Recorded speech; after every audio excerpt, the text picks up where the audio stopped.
We review plenty of family trucksters here at Rumblestrip.NET in 10-minute test drive, and normally, hey, it's just another family truckster. But today we have something in that we're actually interested in and kind of excited about driving. It's the all-new 2016 Volvo XC90.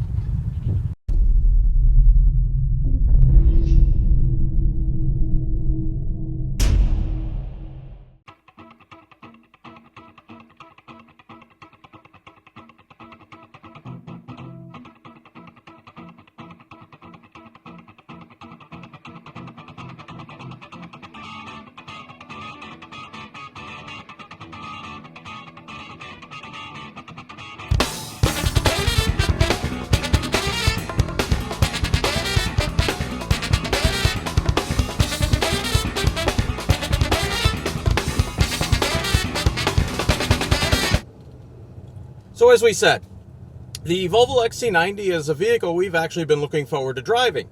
It's the first new Volvo in a very long time. It's the first on a new architecture. It's really the first under the new Chinese ownership.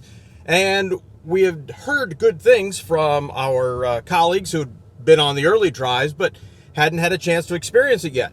Back at the Mama Rally a couple months ago, or a month and a half ago, we got a walk around, we got a briefing on it, but never got a chance to drive it just because it was so in demand, we could actually never get any seat time in it. So we've got a few days in it now, and we're on a pretty short drive with this as far as days because of some scheduling going on between new car intros and then heading out to the LA Auto Show here in a day or two. So we'd like to have more time with it, but we're just happy to have time with it at this point. Right off the bat, any awards this thing wins are well deserved. It's an excellent, excellent vehicle. And if you're just looking for the TLDR version of this, yeah, you need to seriously consider driving and buying this vehicle. When you look at it compared to what's out there with BMW, Mercedes, and Audi, it's hugely competitive. We like this thing a lot. And rather than being sort of like kind of heavy, overbearing German, this has more of a, modern Danish / Scandinavian feel to it. And by that, we mean more House of Denmark rather than IKEA. So, sorry, the local roundabout here, not always the easiest thing to navigate, just because people, even after being there for 3 years, don't exactly know what they're doing. So, back to it. There are a few issues, or a couple minor issues we're going to have with this vehicle, but we're going to chalk that up to not enough time with the vehicle. We're sure that if we had a couple more days and time to actually dive in and read, RTFM, that most of those issues would go away. So let's start off right from the top. Materials, top notch. Beautiful materials throughout. Love the wood accents. The leather is nice. The stitching is good. The seats are very comfortable. Props on not just 3 levels of heating and cooling for the seats, but 3 levels of heating for the steering wheel. So that's very cool. Also, the steering wheel is all leather, no wood trim, which is great. Again, cold weather, you'd expect that from a Scandinavian country because that way you can heat the whole wheel and not have, faux wood that gets cold in the winter. So that's well done. The instrumentation is very nice. It's one LCD screen with, gauges there that are not real gauges. They're projections. And then 5 or 6 inch, center display in between it, which, you can throw up either your navigation or other trip data that you're looking for. So all in all, that's really nice. The Bowers & Wilkins stereo system, again, we're going to parse our statement here just a little bit in that it's beautifully detailed. It's very crisp. The only thing we're looking for is a little more low end. And one of the issues we have had so far, and again, haven't had a chance to dive into the manual to see where exactly how to adjust it, because from what our experience is here, the adjustments are limited. And how you can tune the audio. So we're looking to pump up the bass a little bit just to get a little more of that low end in, but haven't been able to do that. Now, you may be able to, don't know. There's a little gimmicky thing where you can set up a concert hall sound, and it's the 1935, you know, the Stockholm orchestra hall built in 1935 with maple wood and all that, and they say it's nice. And for some things it actually sounds kind of nice, and others it's like, yeah, okay, just it's real big and echoey and doesn't work. So, but that's why we say there's some pretty limited options with the tuning, but in general this Bowers and Wilkins stereo is very nice. Driving it on the road, it's got a few different modes that you can adjust with a little scroll dial here in your center console.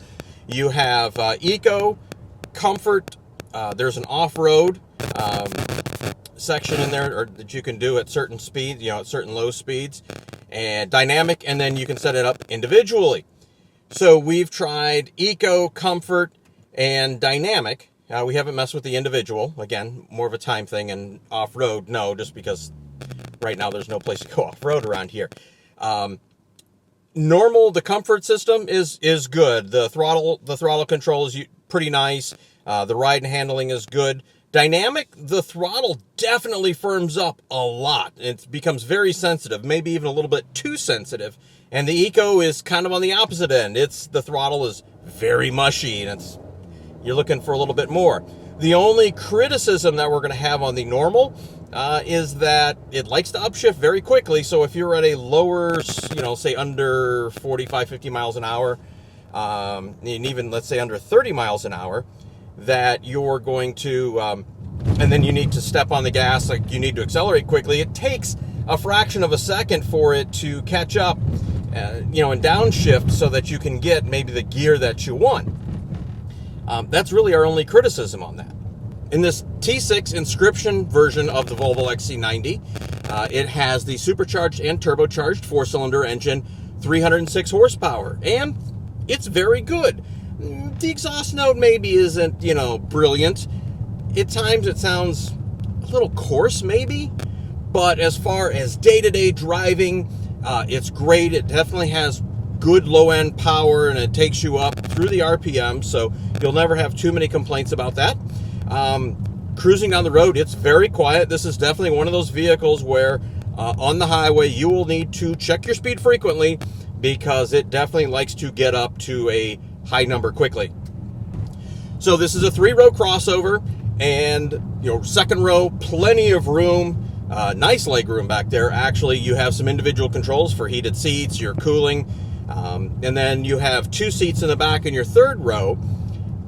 And as a 5'10" person, I can almost fit back there. As far as height, you know, head height, my head with the ball cap on just barely grazes the roof. The only issue we have is that the legroom's tight, and the issue is more that there's no place for us to tuck our feet in. So it's just a little awkward. You get kind of, you know, spread leg, and that could get uncomfortable, especially if there's going to be two adults back there. But for kids, I'm sure it's fine.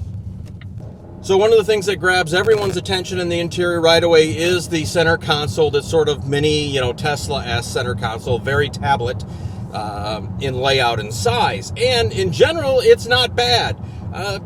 More and more, we like more of the hard buttons on our center displays. But for touchscreen, this isn't bad. And it's the layout where there's sort of larger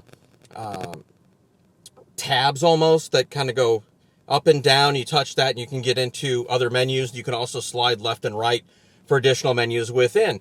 In general, it does a good job. Now the problem is, like every touchscreen, it's going to get fingerprinted up, and most of the time it's not too bad. But in certain sunlight conditions, it gets a little washed out, and the fingerprints really stand out. This also has a heads-up display unit, which is nice, but it has the problem that pretty much every single heads-up display unit has, and that's if you wear polarized sunglasses, you can't see it. So, and then even when trying to photograph it, it just does not photograph well. So it's a little tough on that. We had a chance to try out the navigation system, and it's okay. We're actually surprised that it's not a better unit. We've seen other units in, say, Hyundais and Kias, where as you come up to an intersection, especially on a highway where it might be splitting into 3 or 4 different ways, that there'd be a side panel that comes up and says, take this one. On this Volvo one, it did not do that. It just said, take, this exit, and there's a couple exits here in Metro Detroit on 75 as it splits out into a few different places. It's like, okay, and then we took the wrong exit. So that is really our only criticism on the navigation. Pricing on this, $66,700. We're going to say that that's pretty fair money for what you get. Luxury 3-row crossover, and when you see what it competes with, it's pretty much on par. Your payment will be whatever your payment will be. We looked up some leasing pricing very quickly, and here in Metro Detroit, being relatively new, there's not going to be a lot of incentives on it. This as a Inscription T6 version we checked out, will lease for about $675 a month. Again, that's about on par with others in the, in its category here. So can't complain about that. Again, we think that for the money, it's pretty fair value. We like this thing a lot. We've had a chance to drive the BMWs and Mercedes very briefly. The Audis and the Mercedes very briefly. Not the BMW. Older X5, but, again, that's not current. So what we will say is this. This is the rear vehicle that has really lived up to our expectations and lived up to the hype. If you are in the market for a luxury 2 or 3 row crossover, this is something that you really need to take for a drive. We like this thing a lot. It's very good. And we're very encouraged by what we see from Volvo with this. This platform that this new XC90 is going to be the basis for most of their vehicles, or a good chunk of their vehicles, going forward over the next 5 to 10 years. And if that's the case, things are looking good for Volvo.